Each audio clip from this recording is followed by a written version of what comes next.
रहे हैं, सुनते हैं जरा क्या कह रहे हैं। जिसका आधार ही झूठ है और लूट है, उसके बाद भी पीछे भी हमने, आपने देखा, चाहे वो द्वारका एक्सप्रेस हो, NH-24 हो, प्रगति मैदान का टनल हो, मेट्रो की जाल हो, तो हमारा ये उद्देश्य है कि हम लोग उनके नकारात्मक सोच को छोड़ करके हम थोड़ा आगे बढ़ें और जो हमारा परिचय है हम वो करें। इसी नाते हम लोग कल माननीय मंत्री खट्टर साहब से मिले और जो सारी बातें हम लोग बता रहे हैं, और हम लोग जनता क्या बोल रही है ये भी सुनना चाहते हैं। हम लोग अपनी अपनी जगहों पे बैठते हैं, जो बोलते हैं, वरना तो लोग हमें सुबह से शाम तक यही कहते हैं, आदिसी ने ये कहा, केजरीवाल ने ये कहा, फलाना ने ये कहा। हमको समझ में नहीं आ रहा है कि झुग्गी वाले क्या बोल रहे हैं, अनऑथराइज्ड कॉलोनी वाले क्या बोल रहे हैं, ये दिल्ली के सांसों पे जिनके आपातकाल लगाए वो क्या बोल रहे हैं। हम उनको सुन रहे हैं और उनकी बातों को लेकर के हमने परसों गडकरी साहब से और कल खट्टर साहब से, कल ही हम सब मिले। उसी में सारी बातें जो हमारे सांसदों ने, मंत्री जी ने कही वो आपके सामने है। हम एक बात और कल कहे जो इसमें हम जोड़ना चाहते हैं कि हमारे दिलशाद गार्डन हमारे क्षेत्र में एक आता है, वहाँ भी एक झुग्गी को हम लोग बेहतर से बेहतर बनाने के लिए हमने विजिट भी किया था वहाँ। थैंक यू LG साहब ने भी विजिट किया था। उसको हम इस पाइपलाइन में जोड़ने के लिए भी हमने निवेदन किया है। AO ब्लॉक शालीमार बाग को भी, AU ब्लॉक पीतमपुरा को भी, जवाहरलाल नेहरू जैसे JJ क्लस्टर, गोविंदपुरी के नवजीवन कैंप के अलावे 7 और ऐसे ही प्रोजेक्ट हैं, वो भी इनमें शामिल हो जाए। कल हमने ये भी बात खट्टर साहब से करी। और हमारे यहाँ एक स्टेडियम की बात जो आपसे योगेंद्र भाई ने कही, हम लोगों का बिल्कुल जगह सटता है और वो हमारा बुराड़ी क्षेत्र जहाँ ख़त्म होता है वहीं से नरेला शुरू होता है। तो ये सब बातों में, अब वैसे तो सबकी बात में सबकी बात है।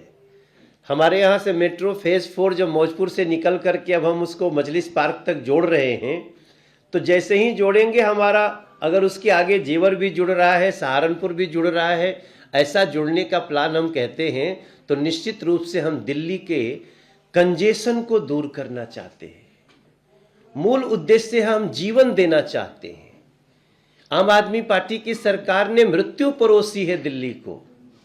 हम मिल करके सभी सांसद कैसे जीवन दे सकते हैं, कैसे जीवन आसान कर सकते हैं, और हमें पूरा विश्वास है कि प्रधानमंत्री जी कल आ भी रहे हैं और हमारे खट्टर साहब को जो दी हुई बातें हैं गडकरी जी को, उनमें मैक्सिमम बातें हम लोगों को जल्दी से जल्दी पूरी करने को देखने को मिलेगी, ऐसा हमारा विश्वास है। आप सबको धन्यवाद। धन्यवाद। आपके कोई प्रश्न?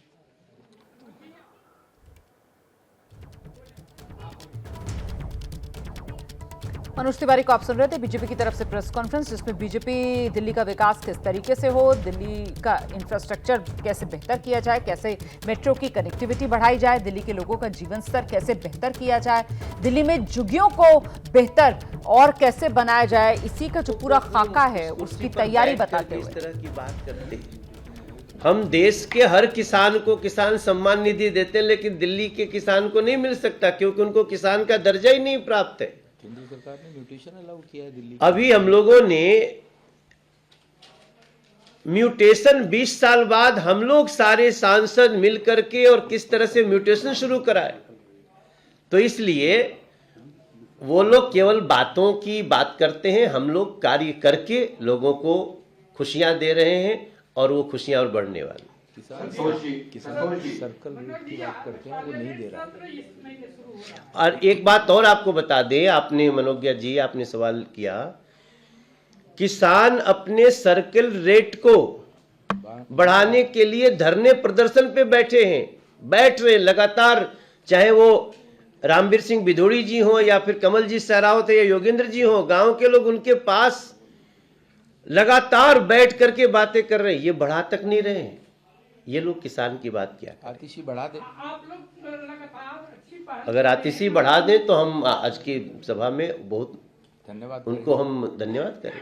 क्या मनोज भैया, आप लोग कंटिन्यू अच्छी पहल कर रहे हैं, मंत्रियों से मिल रहे हैं विकास को लेकर के।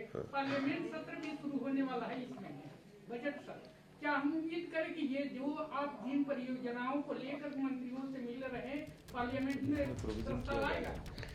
100% हमारी मांग ही इसलिए हो रही है कि इसके लिए और भी मतलब आउट ऑफ टर्न भी हमें बजट मिल सके, इसके लिए हम प्रयास कर रहे हैं और हमें पूरा विश्वास है, हमें अपने नेता पे विश्वास है कि हम ये जरूर लेके आएंगे। बजट की तैयारियां हो रही हैं, उसमें आए। मनोज जी, ये जो कंबाइंड फोर्स आप दिखा रहे हैं सांसदों का, अच्छा होता है कि कंबाइंड फोर्स पहले दिखाया जा सकता है, रिजल्ट निकलता है।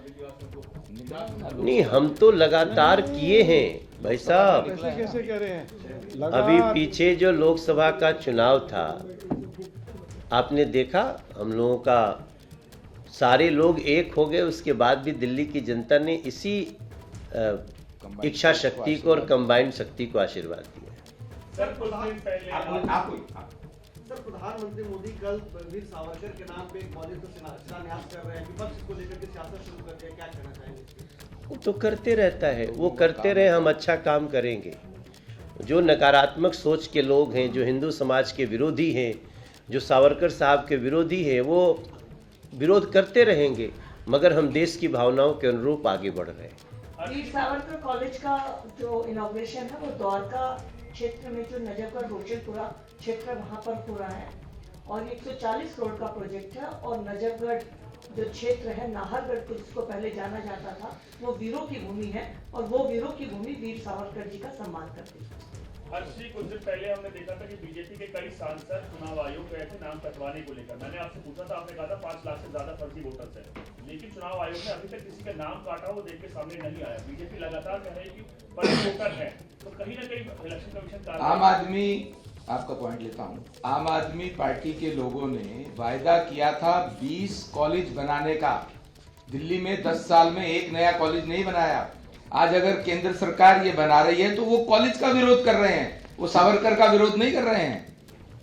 और जो बात आपने चुनाव आयोग की पूछी है, हमने तब भी इस बात को कहा था कि अगर एक 25 गज के मकान में 62 वोट हैं, जो कि प्रैक्टिकली हो ही नहीं सकता, वो जानकारी चुनाव आयोग के पास है। और चुनाव आयोग का अपना एक सिस्टम है, जिसका भी वोट कटेगा या कटने वाला होगा, जिसका फॉर्म नंबर 7 आया है, उसको नोटिस दिया जाता है, उसकी जाके जांच की जाती है कि वो वहां रहता है कि नहीं रहता, उसको मौका दिया जाता है अपनी बात कहने का। अगर वो वहां रहता होगा तो चुनाव आयोग अपनी प्रक्रिया कर रहा है। मेरा एक सवाल है कि आम आदमी पार्टी ने आज एक और पोस्टर जारी किया जिसमें कहा है कि अरविंद केजरीवाल काम की राजनीति के ग्रेटेस्ट ऑफ ऑल टाइम है। बीजेपी इसी तरह अभी हमने सुबह एक पोस्टर आपको दिखाया था, वो इसके लिए काफी है, इसके लिए काफी है। आपने बहुत वैलिड प्रश्न पूछा है। यही बात दिल्ली की जनता केजरीवाल साहब, आतिशी और इनके नेताओं से पूछ रही है, जो 10 साल से दिल्ली में हैं। ये पिछले 20 दिन से लगातार दिन में 3-3, 4-4 प्रेस कॉन्फ्रेंस करके दिल्ली की जनता को भरमा रहे हैं, लेकिन ये नहीं बता रहे कि पिछले 10 साल में इन्होंने दिल्ली वासियों के लिए क्या किया, इन्होंने दिल्ली के विकास के लिए क्या किया। मैं आप सबके माध्यम से एक बार फिर केजरीवाल साहब से पूछना चाहता हूं कि सब चीजें छोड़ दें, सिर्फ इतना बताएं, ऐसे 10, 12, 15, 20 पॉइंट या 2 पॉइंट जो इन्होंने दिल्ली के विकास के लिए किए।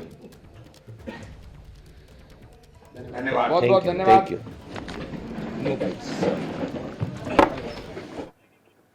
तो दिल्ली के सांसद, 7 सांसद, बीजेपी के नेता मीडिया के सामने आए और जमकर निशाना केजरीवाल पर साधा, आम आदमी पार्टी सरकार पर साधा, और साथ ही कैसे बीजेपी के पास एक विजन है दिल्ली के लोगों की जिंदगी आसान बनाने के लिए, उसको देश के सामने रखा। दिल्ली में मेट्रो कनेक्टिविटी बढ़ाई हमने, ये बीजेपी की तरफ से बताया गया। दिल्ली के लोगों का जीवन स्तर बेहतर किया और इसी काम में बीजेपी जुटी हुई है। मुद्दों को लेकर जनता के बीच हम जा रहे हैं। दिल्ली में जो बढ़िया काम बीजेपी सरकार के अंडर हुए हैं, जिसमें केंद्र सरकार की तरफ से जिस तरीके का काम किया गया है, उसको गिनाते हुए दिल्ली के ये बीजेपी के 7 सांसद जो मीडिया के सामने थे। निशाने पर अरविंद केजरीवाल को लिया, आम आदमी पार्टी सरकार को लिया कि उसने सिर्फ और सिर्फ जनता को गुमराह करने का काम किया है और अभी भी जो असली मुद्दे हैं उनसे दिल्ली के लोगों को भटकाने का काम आम